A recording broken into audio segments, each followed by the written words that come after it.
All right, we're going to talk about bimetallic strips. Maybe after you view this video, you might try problem 18.5 on page 65 of volume 3. Again, that's after this video. But for now, I just want to show you I have two bimetallic strips. Maybe I'll stand on this side. So I've got the handle here. This one is copper and steel. This one is, oh shoot, this one's copper and steel, and this one's brass and steel. So just showing you that this is magnetic, not aluminum. That's what I'm trying to emphasize there. All right, so in this case, because brass and copper are not magnetic, but steel is. So I can tell that these have steel on one side.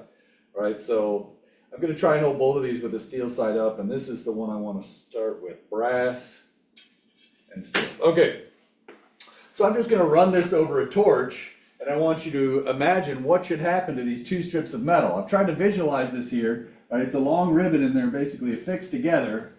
As you heat this up, what should happen? Pause the video and think. I'll proceed with the discussion in 3, 2, 1.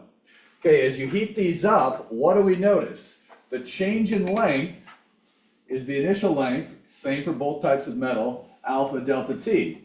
When we put these in the burner, the change in temperature should be about the same. These are in good thermal contact. They're both going to heat up about the same amount. So they'll change temperature the same amount. The one with the larger alpha should grow slightly more. So we expect the brass should grow slightly more. What will that do to the shape of the rod? If you want to think about it, great. I'm going to do the demonstration. Here we go.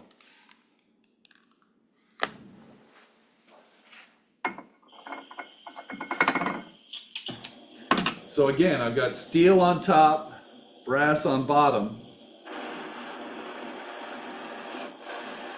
The brass expands more, it's slightly longer, it's on the outside of the turn. Okay, the brass is on the outside. Can you see that? It's curving upwards a little bit. There you go. All right. Think, what should happen if I now put this in ice? Turn that off for a second. Cooling this thing off. Now keep in mind, think what's going to happen when I pull this out of here. Which way will it curve, and will it be more or less dramatic? All right, and we see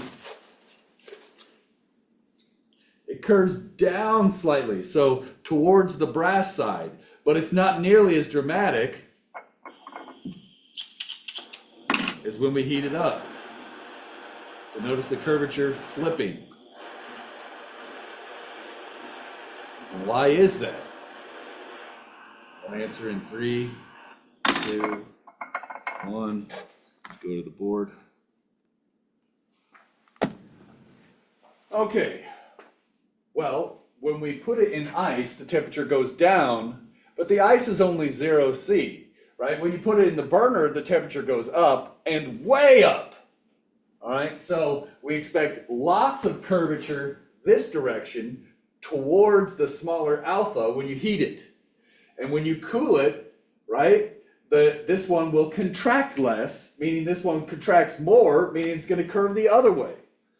So when you cool it, it's going to bend the other way. Why is it less dramatic? Because we're really only changing it about 20 degrees from room temperature. When this is at room temperature at the beginning, it was basically flat, right? At room temperature, it's flat. Right now it's still a little warm, so it's still curving upwards. There's the steel side, there's the brass side. All right, and so for fun, let's try this again with copper. Now you could look up the values and think about it, or you could just guess what's going to happen. I'm just going to run, this one is the brass and steel, and I've got one that's copper and steel. And you can kind of see there's a little bit of a color difference there. So let's go ahead and run them, and you could think about what should happen. Whoops, 4. There we go. Ignore the ice because it's not as dramatic.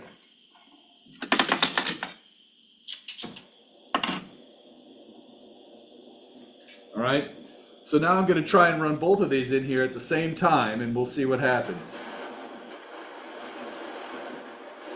Oh, let's turn them this way. So we can see, just like steel, copper also curves upwards. Now, it's hard for me to get these at exactly the same temperature, right? But it does appear like the copper and the brass have approximately the same thermal expansion coefficients. Again, this is only roughly true. And when you look in the textbook, it says copper is 17 and brass is 19. So this kind of makes sense that they curve approximately the same amount, both of those being larger than steel. So let's call that good.